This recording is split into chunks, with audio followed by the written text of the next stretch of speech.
Hi. Hello. Hi, Betsy. It's Rhonda. And Betsy is with us fine. It's Rhonda and Betsy with Boost Power Radio. And today we've got a really special show for you. Betsy is actually in Argentina. Say hi, Bets. Don't cry for me. I'm in Argentina. I know. Well, you're in Argentina, and I got to go to Aurora. Somehow that's wrong. It's just wrong. Yeah. Well, it's a rainy day in Argentina. I'm interviewing some guests for the show, and I'm wishing everybody a great show. You've got a great lineup today. Yeah, I am so excited. We've got some wonderful people. So good morning. I'll just welcome you all to the show. This is Rhonda Shea, and you're listening to Boost Power Radio. As you plug in for some uplifting ideas, super cool women to support you and your world, sister style. We've got some great interviews today. We are here for you to deliver interviews on purpose and discover choice points from the journeys of these incredible women who will be with us today, and learn something new, be inspired, and connect to your own life. Plus, everything is all about the fun, and we're going to have a lot of fun today with the guests. This week's show's a little different. As we mentioned, Betsy is in Argentina, and she's joining us by phone, so hopefully we won't lose her. It's a little sketchy sometimes. Today, to get us started in our Good Works segment, we have Joni McKenzie, and she is here via video. Betsy, you did the interview, and it was really incredible. Betsy, wasn't that fun? Are you there? It's a wonderful guest. Yeah. Hello, everyone. Uh-huh. And Janine is a wonderful guest. She is. She is going to be a great guest, and the interview is really fun. And then we have the Thought You News segment, and we have a special guest with us from the North Metro Chamber. Her name is Sina Milanazzo, and so she'll be joining us to talk about her incredible business journey and life journey, and it's really something. And also on our Good News segment, we have Jerry Keir. And Jerry is just an amazing woman. She just got back from Nepal and I believe Australia. She's been up to Mount Everest numerous times and has done some incredible things. She's a health coach and also coaches on nutrition and things of that nature. And she's going to give us some best tips on healthy living. So, as in every show, we share good times for you to join us all around the community and support our charity partners and our friends and have fun doing it. So, Betsy, we're going to run the interview with Jonine coming up right now. I think Henry's getting that online. So that's what's coming up next. And just stay on the phone because we're going to be chatting with you throughout the hour. Okay. Or I get to say goodbye to everyone. We are so happy. I know it's going to be a really action-packed show. Okay. So we'll do that because it's kind of hard to keep you on there. So say goodbye to everybody and have fun in Argentina. Bring me back something cool. So, okay, I'll work on that. Everybody. Thanks, everyone. Okay, thank you, Betsy. Bye-bye. Okay, bye. Yeah, I'll just slide over that a little bit.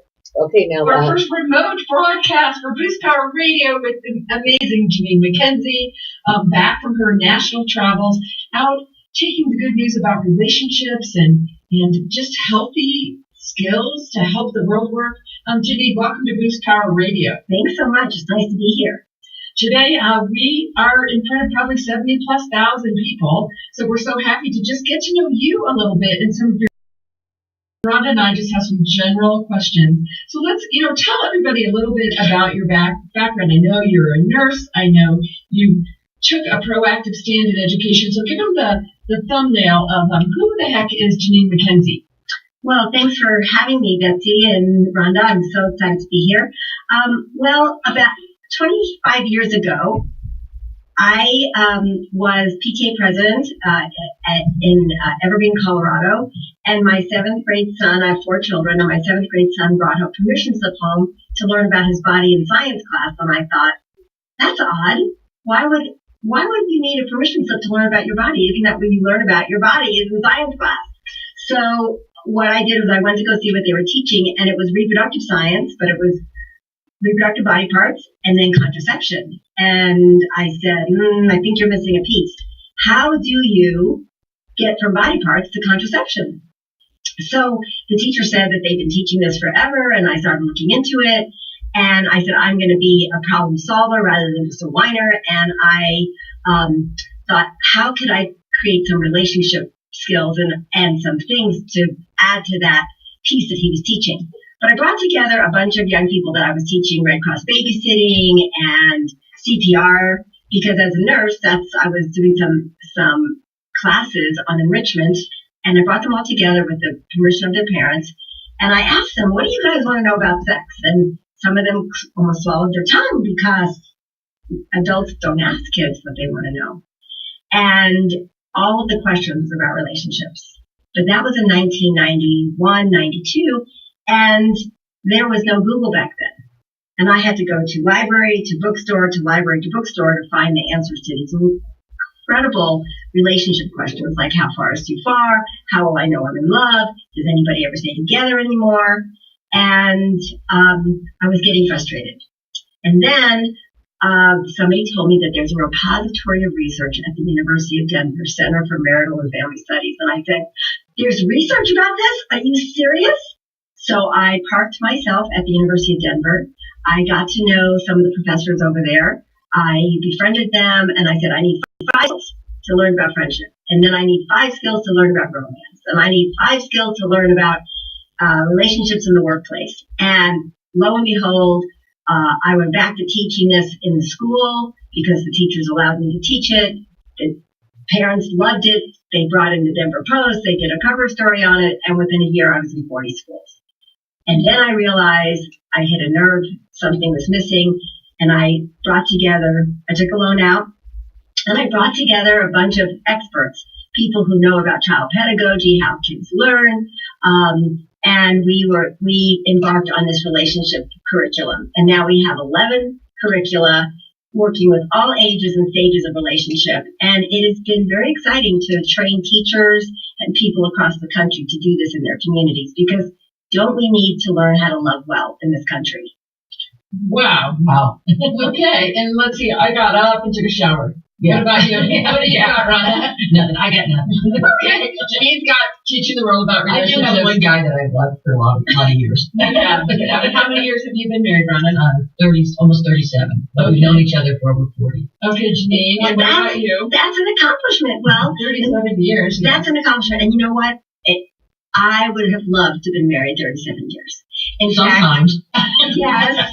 And in fact, when you hear somebody in an audience say they've been married 31 years, 41 years, what do they get? A round of applause. Why? Because it's so unusual. It's so unusual in this culture. And so I actually was married for 20 years. It was a hard marriage, but I was committed to it, and I thought he was committed to me. And all of a sudden he didn't want to be married anymore, and he left our family. And it blew up my life. It blew up the lives of my children. And although I'm remarried now, I'm deliriously happy, that I feel like that even though my children got counseling, they still have the effects of divorce. And in fact, we learned from the research that divorce never ends. Divorce never ends. No, it doesn't. I don't think that. My parents were divorced when I was 6, and that was unusual for somebody who's in their 60s. And you deal with that ramification of that, whether it's at the wedding, who's going to sit by who, or any of those things the rest of your life, I think. The rest of your life. And when the baby's born, and the holidays, and weddings, and funerals, and who's invited and who's not invited, all that drama, can we somehow be done with that? Now, I know that sometimes marriages need to end because they're violent, they're toxic, they don't enhance your life, they're horrible, and I know that happens. But wouldn't it be great if we could, on the front end, give people skills to learn about compatibilities, to learn the research about what makes relationships work, what makes relationships fail. And on the top of that, guess who benefits the most? Children. When children are born into a healthy 2-parent family, all the research would tell us they do better. They do better in their brain architecture. They do better in school. They do better with their own relationships. They do better financially. They do better emotionally, socially, spiritually. They do better in every category. They have access to more health care. They have access to more money and more resources because of the financial ramifications. And that's what I want to see happen. I want to see people, I call it human thriving. We have to figure out a way to have human thriving, community thriving, so that the country works. Absolutely. Well, so the people that are listening, this is Boost, so we're always about how do we boost them up. So if you look across all of your classes and all the research, what would be 3 skills that you would say are the most important things for people to focus on? You know, that they could actually learn more, get some of your classes, do some reading, and really make a difference in their life. What would be the 3 skills you would point out for our listeners today? Well, the first thing I think that people need to do is do some self-discovery. They need to do some self-assessments around their personality. How do they feel loved? Their love languages. What is their passion and purpose? What are their gifts and talents? What do they bring to a relationship? The second thing in regards to self-discovery, they need to know what they want. What are your expectations of a relationship, even a relationship in the workplace, a relationship in your family, relationships in romance or friendship? What do you expect from a friend? Those kind of things need to be written down. They need to be actually concrete. It can't be kind of airy-fairy thoughts. They have to really be written down, because if you write down what you want, somehow the universe brings it to you. And it just says to you, you attract what you want. You attract that confidence. And then the second thing I think you need to understand and learn is how to choose a partner. Compatibilities. What are some of the research-based points that you should really have in common? Now, you don't have to have everything in common. You don't have to have be a carbon copy of one another, because if that's the case, one of you is unnecessary, because growth happens in a healthy relationship. But then the third thing also is conflict resolution. Everybody has conflict. It's how you fight, how you are able to get out of that conflict or resolve that conflict. Because if you have a win-lose attitude about conflict, then guess what? Somebody's always going to feel like the loser, and you have to be the winner. And I can tell you, with somebody, that nobody likes to be a loser. So you need to have a win-win kind of mentality. And that's a skill. That's a skill. So those are the kind of things that we teach. Now, when was your path, personally, when was your path, business or personal, tough? And what path did you choose? How did you overcome that, or how did you change direction to make that work for you instead of against you? Right. Well, I've always wanted to be about relationships, always. And right after we launched our first curriculum, money came out from the federal government, from the Clinton administration, believe it or not, to reduce poverty by asking communities and giving money to communities to do a different kind of sex ed. And then we were retained by a lot of different states to do this different kind of sex ed. And then we got the moniker and the label that we were sex ed. And we are not sex ed. We are relationship education. But, and then there's this fight, this cultural war about abstinence education, comprehensive sex education, and there is a culture war. And, I feel like that was huge, because we stay in the primary prevention buckets, and we really don't teach about contraception. We don't distribute contraception. We don't demonstrate contraception. We talk about contraception and its efficacy, but we're really about relationships and not about sex ed. So when people say, well, you don't talk about this and you're withholding information and you're doing this and you're doing that, I hate being misunderstood. That's really difficult, to be misunderstood, and to have other people in the press defining us. It's so frustrating, because, truth can go around the world a lie can go around the world before truth comes out. And so that's been frustrating. So what we did was we got really intentional about changing our curriculum, about making it inclusive to all relationships, whether you're gay, whether you're straight, whether you're young, whether you're old, whether you're rich, whether you're poor, black or white, because we all live in this human space. We all live in the human space. My husband and I travel a lot, and we go all around the world, and we find that the human condition is the same. People laugh at the same things. It doesn't matter what culture you're from. Kids do the same things. They fight with their siblings. They cry when they're hungry. Maslow talks about what we all need to self-actualize. He doesn't say, well, whites need this, and blacks need this, and gays need this, and straights need this. The fact is, we all need that. So we were very intentional about staying in the relationship space, letting people know that we're not sex ed. We might have a small sexual health component. We're primary prevention. By the time you get to contraception, that's an intervention. Okay. And we actually promote a curriculum that we have for those young people who are sexually active and who are going to see a clinical specialist, whether it's a doctor, a pregnancy center, Planned Parenthood, wherever they go to get a pregnancy test, to get contraception. We are actually training these workers to not only give them what they need medically, whether it's contraception, condoms, whatever, but also help them analyze the health of their relationship. So would you say that the issue was that they were kind of pigeonholing you into one area? Absolutely. And then your path was to expand that and to make sure that people got you chose to use that and then pivot outward. Pivot to a different place, be very intentional, and do press releases, get on the radio, do TV. I write a column for the paper. Making sure people know that we're all about relationships, and even where the money was coming from. We started getting different grants from different places. What did you learn from solving that issue? Did you learn that you could share with someone about their business? Well, I think that if you wanted to pivot from one place to another place, you need to have a strategy. You need to be very intentional. You need to write it down. You need to have goals. You need to have benchmarks. You need to have assessments of how you're doing. You need to say who's responsible for what. It needs to be very written out and very planned.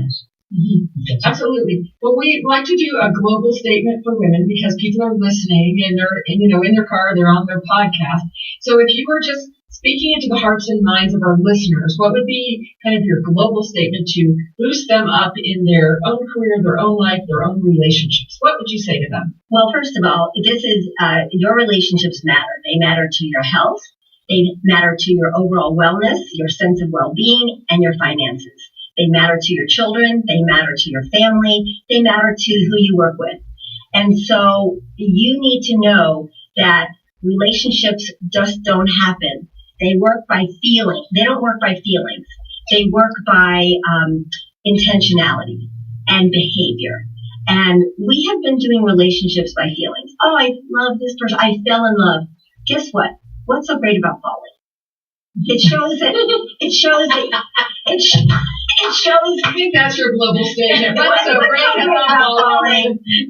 Let's not fall. Let's grow into a place. Let's do it with skills and intentionality and purpose. We call it, with Dr. Scott Stanley and his wonderful work at DU, deciding rather than sliding. Nice. That's awesome. Decide rather than slide. Well, great. The other fun thing we do is we've given you a card deck of fun cards. They miraculously appeared on your lap. And you don't get to look at that side. You just have to randomly pick one and do an answer. And so read the card. Read the card and make the answer. Describe the three best things and the three worst things about, this is the first kid, about school this year. Okay? So about work this year. Let's say about work this year. Okay. And this is actually bringing what's in yourselves forth, giving it a voice. Questions like these are so good because we know what's in there, like spaghetti sauce. We know what's in there. We have to give it voice. We have to give it voice. And when we give it voice and we say, what are the three best things and what are the worst things about work? Then you have it written down and you can celebrate the good stuff and then you can actually change the stuff that you don't like. Okay, so come clean on yours. Come clean quickly. Okay, the best things about work. My team. I'm a great team. We have a great space. We have a great strategy. We have a great board of directors. And we have great partners. So those are the three things. Right. And then what I'd like to change is the fact that we have some issues with sustainability. We want to get away from grants and be more sustainable in the community. And we want to do more sales and that kind of thing. We have to really work on making sure that the flexibility that we give people doesn't crowd out the workload that we have, because we have to get the job done. And the third thing is making sure that our strategy is being followed, because we have a tendency to be like squirrels. Oh, we have this opportunity and this opportunity and this person wants. No, we have to stay with our strategy. So that's what we need to do. Great. Well, thank you for being a guest on the show. We really have enjoyed this, and like Betsy said, it's our first remote interview, but I'll say this, you look great on camera. Thank you. And we just so appreciate your time, Janine, and the great work you do in the world. And so tell people how to find out more about the Center for Relationship Education. Well, they can go to our website, www.myrelationshipcenter.org, or they can call the office and talk to one of our incredible team members at 720-488-8888. And can individuals use your services? Well, we actually, they could come and get trained to be a trainer out in the community. We don't do like counseling sessions, but we do workshops and events, and we have a do-it-yourself marriage conference, and we work with the military, and we work with first responders. And is all that on your website? All of that's on our website. And say the site again, please. It's www.myrelationshipcenter.org. And the phone number one more time. 720-488-8888. So this is Janine McKenzie from the Center for Relationship Education. Give us a hi to everybody and a farewell. And the crowd goes wild. All right, there we go. That was great. Let's slide on back in here. We've got our first guest, and we've kind of slid out of the way so you'd be able to see the TV in the background. And I am really excited to talk about our first guest today. She is with the North Metro Chamber, but more importantly, I got to get the right page. I want to make sure I talk about all these wonderful credentials. All right, we have Sina Milanazzo. ¿Cómo estás, Sina? One of my paisans here. And Sina has her own business, but she's also part of the North Metro Chamber of Commerce here in the north part of the metro area.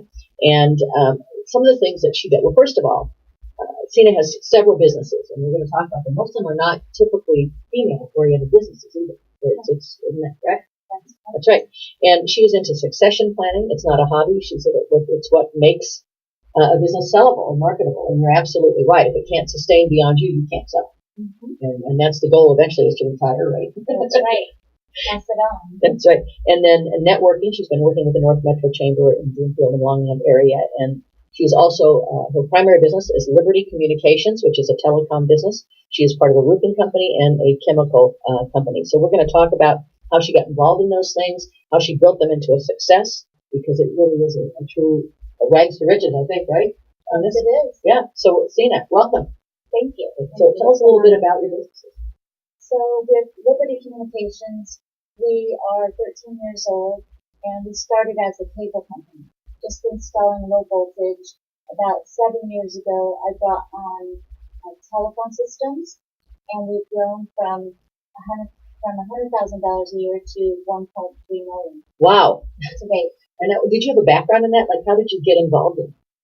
In high school, I worked for a cable contractor, and then I worked for one of my brother's companies right out of high school, and then another cable company, and then I partnered with my brothers at BT Communications. They're still around as well.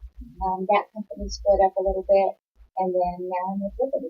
Wow, that's awesome. Now, you are part of the North Metro Chamber, and you're an ambassador, is that right? Yeah. The Chamber. Tell me what that is about. The Chamber is the most amazing thing in my career here. It has so many great people that I can lean on and get advice from. And Greg Moss is one of those He's people. great. He's great. Yes, he's been very influential. I'm on boards now, and I'm just loving it. That's awesome. And then you were nominated for a couple of awards from them, weren't you? Or two, right? And what were they? Tell us about that. One of them was for Metro North Woman of the Year, which I did not win, but it was an honor. That's all right. You got nominated. That's pretty cool. Yes, and the other one was for in the technology industry for STEAM. Oh, that's great. That's awesome. And then what I wanted to do is, I know you have a couple of other businesses, and one is a roofing business. And I thought maybe you would share with us, because I know it's local, truly local. And one of the biggest ripoffs that you can deal with in your home ownership is getting a new roof.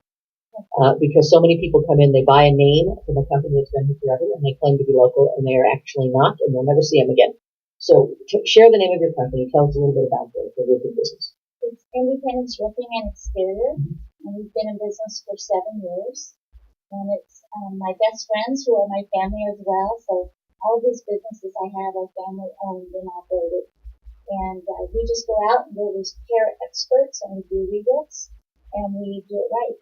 And you do any size from home to commercial to, all size properties? Most of our work is in the residential field, but we do have some commercial as well. Great. Well, now say the name of that again, because folks, there's a lot of hail in Colorado, and you've got to be so careful. I'm not saying to use these folks, but try to use people who are truly local and do some research and make sure they are. So, tell the name of your company again. Independence Roofing and Exterior. There we go. Okay, and then tell us about your I know you're involved in a chemical company. You're like you just get involved in all kinds of stuff. Well, I'm kind of like you guys. I'm a serial entrepreneur. I know. All the way back from in the beginning when I can remember my dad selling Christmas trees in our front yard. Oh, that's So, great. yeah, come from a long line of entrepreneurs. But the chemical company is in Las Vegas, and it's just cleaning material is what it is for cars. That's great. That's funny. We have that in common. My family I too have an Italian background, and they owned a fruit market at 44th and Pierce, and in the winter it sold Christmas trees. So I was always working selling Christmas trees. You were my competitor. There you go, right? Yeah, they're selling those trees. Okay, so what led you to how did you choose? And sometimes we don't choose. Sometimes it happens that we end up being in a business, and we have to choose how to make it right. How to do it right. Tell us a little about your journey into becoming a businesswoman, and some of the obstacles and choices you had to make along the way. Well, without an education, a formal education, we're not talking about the school of hard knocks. People don't want to pay you what you really worth. And experience has a lot to give to businesses, and they just don't see it that way. You have to go to school. So I had to find my own way. That's very, very true. And I think as we get further down the path too, there's a lot of assumptions about not just if you went to school, but also about age. That if you're a certain age, you're not going to understand the technology, or you're not going to be able to communicate to others, and that's simply not true. As if you kept up with it, and if you sit around and go, "Oh, the world's passing me by," oh my God, then that's absolutely true. But if you take the time to learn and to grow and to take your knowledge and apply it to the new skills, nothing's really new. Some of it, like when we do production, video production or radio production, people will say, "Hey, how'd you learn all that?" Well, it's the same thing as it was when it was tape and scissors, but it's just done on the computer now. And you just have to push yourself into those, learn those new areas. That's right. I love technology. That's what my core business is. It's tech, yeah. It's technology. So it led me to go out and do some other educational things for myself, like learning how to program phone systems and what VoIP is. So now I can say I'm the expert in it. I don't even know what that is. No, I do. I'm just kidding. But maybe tell people about that a little bit. It's really the way of the future.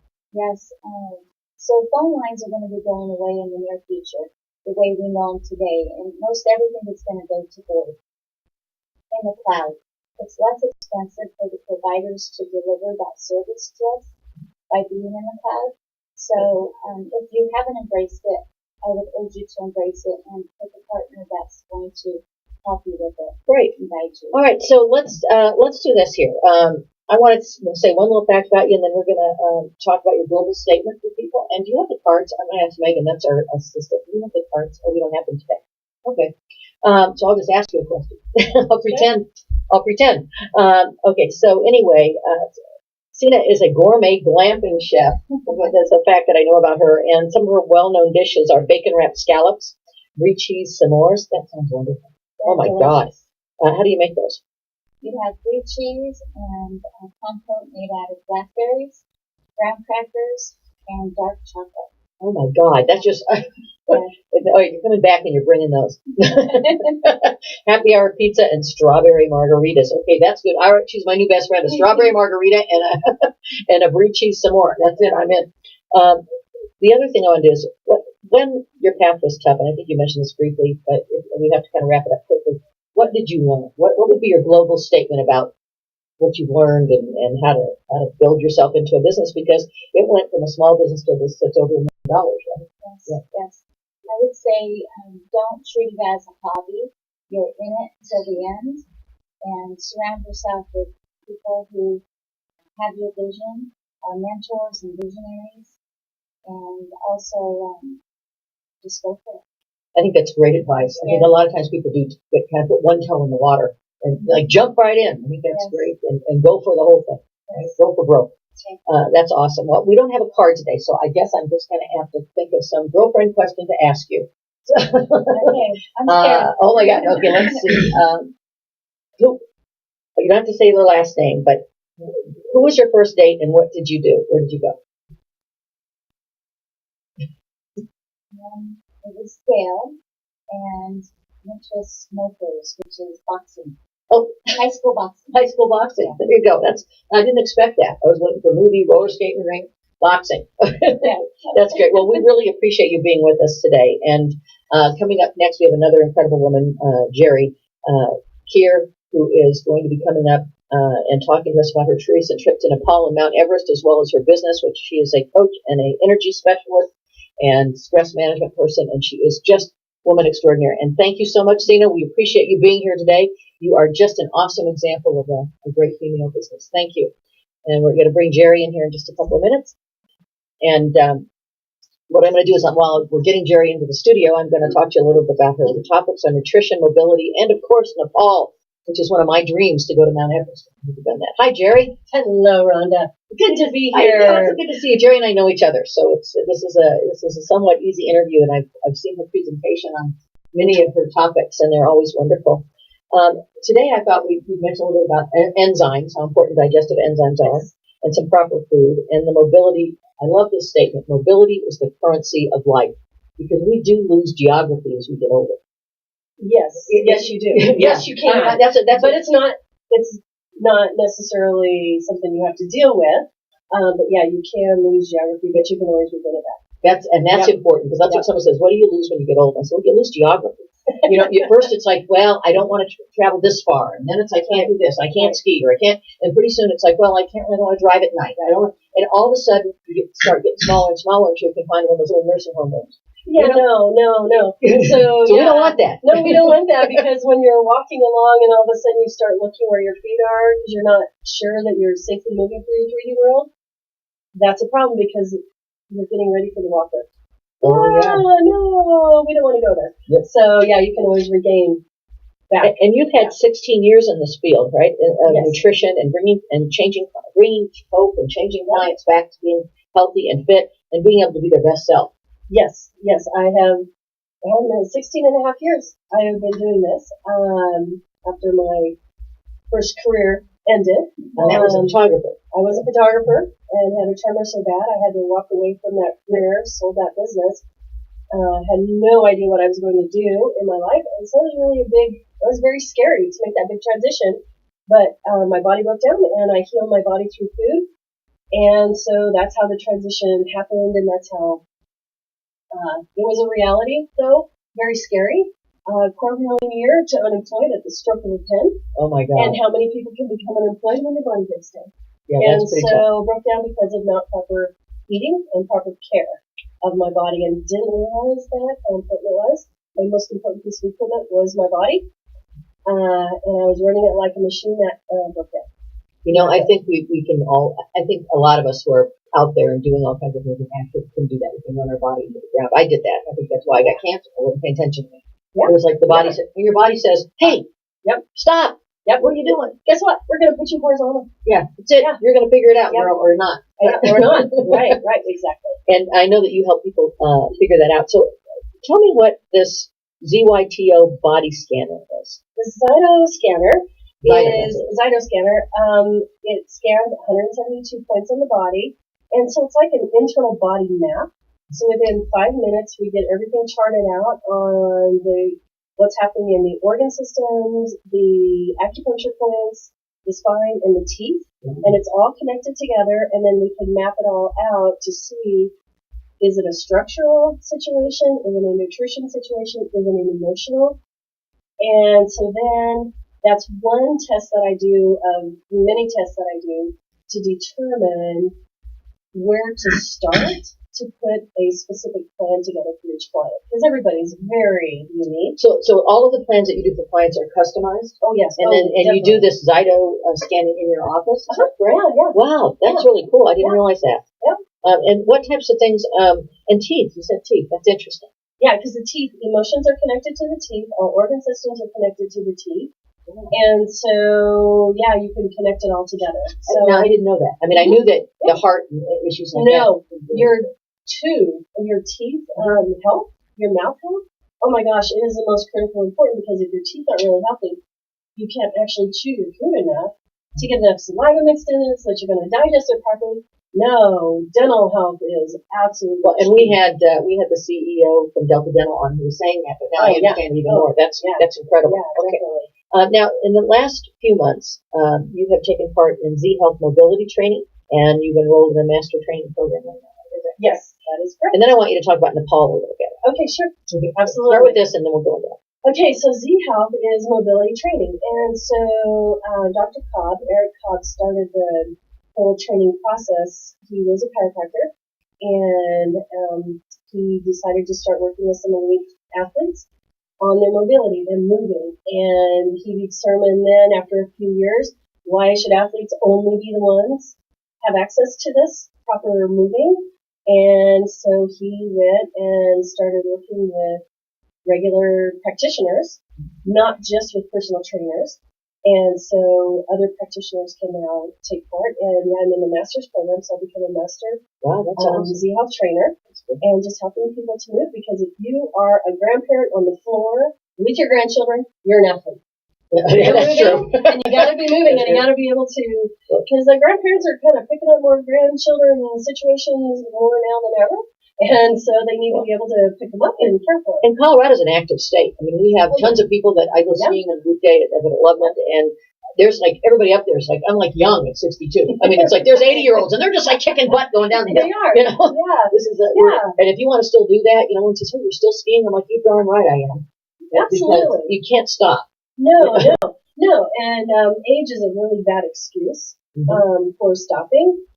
There's processes that happen in the system that people go, "Oh, I've got sore joints. It's because I'm getting old." No, it's because you're not properly digesting Not taking food. care of yourself. Right. And the digestive enzymes are so important to keep all the body functions properly working right so that you don't deal with stiff sore joints and muscle aches and pains. And so, yeah, when we go to Everest, we don't deal with muscle aches and pains. Well, we're going up to over 17,000 feet, right? That is awesome. You just got back. So, yeah, I just got back. And I meet elderly people, like in their 80s, who are going up. And they're moving perfectly fine. I was hiking Mount Evans here, which is one of our tallest peaks. Right. And I was struggling a little bit. And this man comes by me, like, I'm stopped. And he was like, he must have been 90. I mean, I was like, oh my God. He's got his little poles. And I'm like, yeah. Yeah, you should always be moving. Always be moving. Always move. So now, how many times have you been to Nepal? I think that's interesting. 5 times. And what was the choice point that you made to start going there? I know you do some work in the village. Okay, yes, I have adopted a village, and so the choice point of going there, I was asked by my lead Sherpa, Pem Dorje Sherpa, to go to Everest Base Camp. I'm like, yeah, right, you're smoking crack. I never have been up on a big mountain in my life. And this was 12 years ago. And so he asked me to put a team together. And so I was like, okay, I need a reason why. So I wanted to help with water into his village. He goes, no, help with the school. So I was like, oh, okay. So I prayed about it, and Education Elevated came to mind.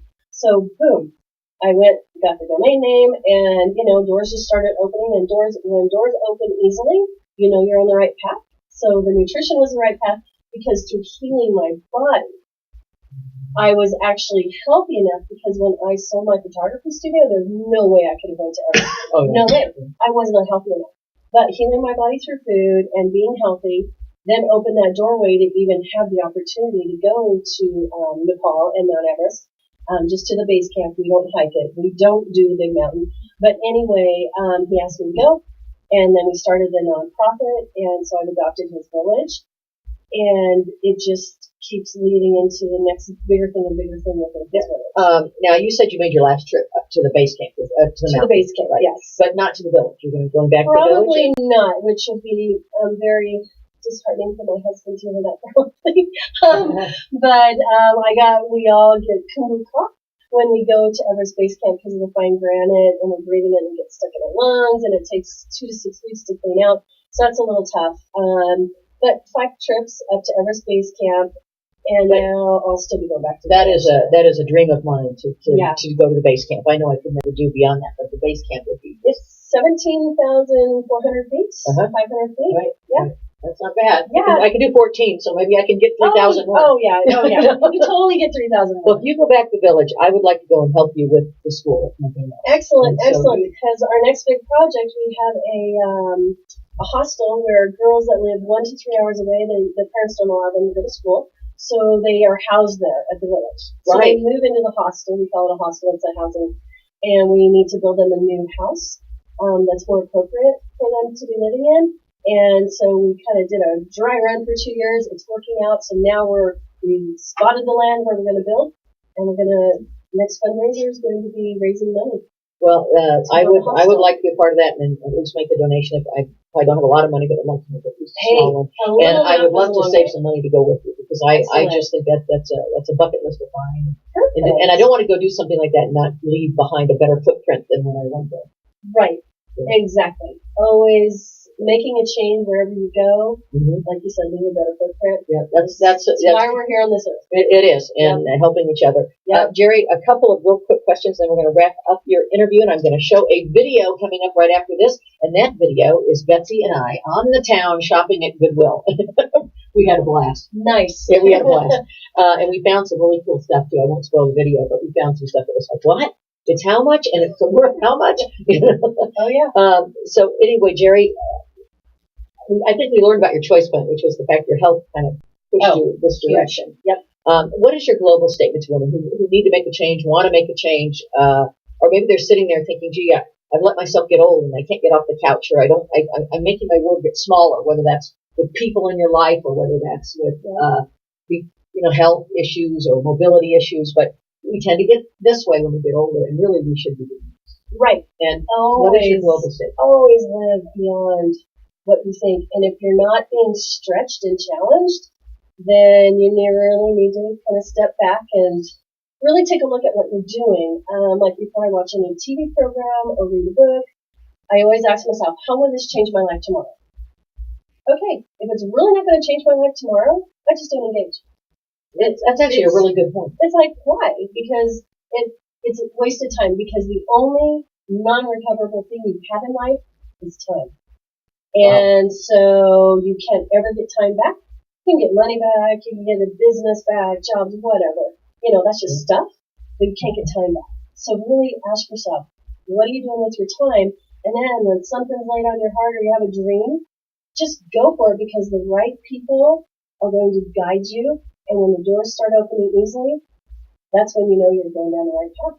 That's great. That's great advice. Now I'm going to ask you a girlfriend question. Let me see. We don't have the cards here today. Oh, no. Don't ask me who I first dated. No, I won't ask you that. I'm going to ask you, let's see. Tell me about your first pet. What was your first pet? Oh, my first pet was a little tiny, squeaky, barky dog named Pixie. Oh, that's so cute. And we were little kids, and it was the only little dog we ever had. And then we got big dogs after that. But her name was Pixie, and she was just the cutest. What was she? I don't even know. Some little hairy or not hairy? Not hairy, short hair, and she was, oh my gosh, I haven't thought of her in like. There you go, Pixie. Ages. Wow. And our pets are, so especially our first ones, we never forget them. Yeah. That's great. Excellent. All right. Well, Jerry, I really appreciate being here. We're going to show a video in just a couple minutes, so we're both going to slide to the side, and we're going to watch the shopping extravaganza at Goodwill. We love Goodwill. They're one of our partners. Here we go. Thank you so much. We're at the Goodwill, and I don't know if you really understand how many resources you can find at Goodwill. For instance, I was looking through the books. This book, Simple Abundance, is actually a book that I own, that I paid retail for, and here it is at the Goodwill. In the paperback section, the cool thing is so many resources, so many brand spanking new books have been recycled here and kept out of the landfills. And of course, everything you buy at Goodwill helps the world and helps their programs for education helps give these jobs and helps our community. Better yet, I found this amazing book, right? And I was thinking, if I could just get an insight for my life, and I found written here on page 15, the truth about men. That they're controlling, men are scared of relationships, men hate commitment, men are selfish, men are strong, men are beautiful, men are sexual, men don't tell the truth. And what else is in the book? Men are loving. Women, let's hear about women. Women are sensitive. Women can be controlling. Love is scary. Love is wonderful. There's something else. Somebody else's life. Everything else is lying. Sometimes I say, well, there's miscellaneous racks. And on the racks, you find some little finds here, right? Here's a nice dress pants. Oh, very nice. Tiger dress pants. Really nice waistband. Oh, oops, they're men. Okay, there you go. But they're nice. They're nice. And the Joseph A. Bank shirt. There's a Joseph A. Bank shirt. New condition $4.90 that are outdoors and want to bring their kids skiing. That stuff costs a lot of money, and it's good for one season, and they outgrow it. Look at this. Great down vest. It's $2.99. You can pay at least $35. Ski pants. Those kids when they're out there taking their ski lessons and classes. Those kids, all the suggestions. More ski pants. Believe me, you don't want to buy this for one season only. One season, spend a fortune. Come here, spend $10. You're all outfitted for the kids to take ski lessons and get up to Loveland or one of those great ski areas and take them out and have some fun. Okay, after you take your kids skiing, here's the next best thing. Ready? It's crutches. You can get crutches for you after your kids beat you down. Even if it's to the fun, and I can say I found my holiday cards, handmade holiday cards. I'd like to support Goodwill. I earned the designation Master Thrifter from Thrift Denise herself, Susan Brew. Because look what I found. This is probably a $300 Joseph ripoff, really beautiful piece. Like I have one piece of my wardrobe ever of this. And then I've got this wonderful wet seal leather jacket. Again, wet seal leather jacket, a whopping $14.99 for this beautiful, great condition, neutral, fun zipper piece. And this is a must get. Okay, I collect white pottery. This is my 103rd piece, and I found it at the Goodwill, and it was half of $3.99. It's 50% off today, so I'm so happy to have adopted another child of white pottery. And here's my bag of wonderful stuff. I even bought something for you, Debstar Pala, at the Goodwill, because you work for Goodwill. So don't forget the first Denise semester are coming in November. You too can go to all the Goodwills and have fun. I even found a date.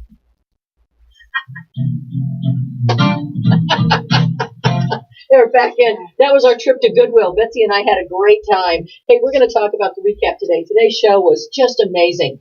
We had, first we started out with Jonine, who was with the Center of Relationship Education, and she gave us some great tips on relationships, that it really is about the relationship before it's about anything else. And in addition to that, we had, and my takeaway from that was exactly that. It's about the relationship. Next, we had Sina Milanazzo, and she is from the North Metro Chamber, has Liberty Communications, as well as a couple of other businesses here in the metro area. We learned about how she made her journey to becoming a all-star businesswoman, taking the business from startup to over $1 million a year this year projected. That's great stuff. And her advice to people was to just jump in. Don't just put the toe in the water, right? If you're going to do it, it's not a hobby. And I think that was great advice. And then we had Jerry here. And Jerry just got back from Nepal. She has a business that helps you stay mobile and works on your body, both nutrition and your health and mobility. And we learned the importance of that, and that we really can stay active all of our lives and have a more, even if it doesn't increase your life, length of your life, it's certainly going to increase the quality of your life. And we learned a little bit about her trip to Nepal and her nonprofit organization that supports a village there in the base of there a little bit prior to the base camp in Nepal. And she's going to make another trip back there. We're going to try to get some people and some money raised to help them with that school. So it's been really great. This is our first toe dip, I guess, and I don't want to say that because we just used it, but our first jump into video, some of our video interviews. Hopefully we'll be able to do some more of those for people who are coming from around the world. Betsy is in Argentina, and she's making some great relationships for us there and talking to some folks that internationally that will be guests on the show eventually. So we miss Betsy, but she will be back in 2 weeks and on the show and ready to tell us all about her trip and all the great things that Argentina and South America have to offer. And in addition to that, I wanted to share some upcoming events that are taking place. You heard about the Thriftinista bus. That is November 17th. So if you want to go to Goodwill and find good deals like that, you can check it out on campexperience.com. On the website, there's a calendar. Or you can go to our Facebook page and learn more, which is Boost Power Radio. And you can learn more about those great opportunities to go on the bus. That thing is fun, I'm telling you. And you find a unicorn. I bought both of those things. Betsy was holding up. While she wasn't looking, I grabbed them and bought them. And then it was half price day, so the leather jacket was $7, and the $400 jacket was like $3. It was great. Some other things that are coming up this week: TEDx in Cherry Creek. It's Cherry Creek Women, and it's on November 30th, and so you can get that by going to TEDxCherryCreek.com. There's some great friends of ours that are speaking that are just incredible women. I think you'll really enjoy that. We have a network kickoff party, which is at the Mainstream Boutique, December 6th. That is for the Camp Experience Network, but it's open to everyone, and it is free. So you can go to the Mainstream Boutique December 6th from 5 to 8 for some fun and shopping and great deals that are only available that night, and meeting other women that are like-minded and on purpose and on task with becoming community leaders. Mile High United Way, the 22nd, is their annual Mile High United Way on November 22nd is the 22nd annual turkey trot. It's a great way to spend Thanksgiving. Instead of gaining 5 pounds, you can lose it and help somebody else too. And that's UnitedWayOfDenver.org/turkey trot. So you can go to UnitedWayDenver.org turkey trot for that and get more information. Also, it's United Way's Children's Holiday Party, December 8th, from 9 to 2 p.m. And you can find out more about that, how you can help some kids and provide gifts by going to UnitedWayDenver.org. And it's under their signature events category. I was going to also mention that Colorado Gives Day is coming up December 4th, and you can make early donations starting now by going to coloradogives.org. And in addition to that, as you all know, I work at Camp Wapi Api, which is a summer camp for children. It's free who have pediatric cancer and their siblings. And if you're so inclined, we would greatly appreciate a donation for this Colorado Gives Day. And simply go to coloradogives.org and look up Wapi Api, and you can learn more about the organization or make a donation. We are just about wrapping it up. We've got a couple of minutes left. I'm going to mention that we've got, what's the next show, Megan? I forgot. You know what the next show is? I don't have it in front of me, so I was going to tell you what's coming up next. Well, it'll be good, whatever it is. It might be on my page. I wasn't reading my script. Let me take a look. Here we go. All right, here we go. All right, after all. The next show, what a superstar show we've got on, here we got a superstar show. This is great. Our Good Works is going to be Laura Stewart. I love Laura. She is like the #1 realtor in Denver, Home Smart Realty Group. She's always been voted in 5280 for like many, many, many years as a top realtor. She's not the only one, but she is one of the top realtors in Denver, and she's our top realtor. We love her. Our Thought You Knew segment is going to be the Colorado Women's Chamber of Commerce. Been a member of that for many years in the past, and Betsy and I both love that organization. It's great. If you haven't gone, you can be a guest and go on their website and get a ticket and go to one of their lunches. That's luncheons. It's phenomenal. Great connections. Great organization. And the good news segment will be Lindy Royer, and Lindy is from Park Meadows Center for Movement, and they have yoga. They have all kinds of things there, and physical therapy and other types of activities that are great for you. So it's always good. And it's always going to be a good time, especially with these 3 women coming up in 2 weeks. And I'm going to go ahead and sign off and just say goodbye. We miss Betsy. She'll be back in 2 weeks. Thanks for tuning in. I'm Rhonda Shea, and you've been listening to Boost Power Radio on KUHSDenver.com.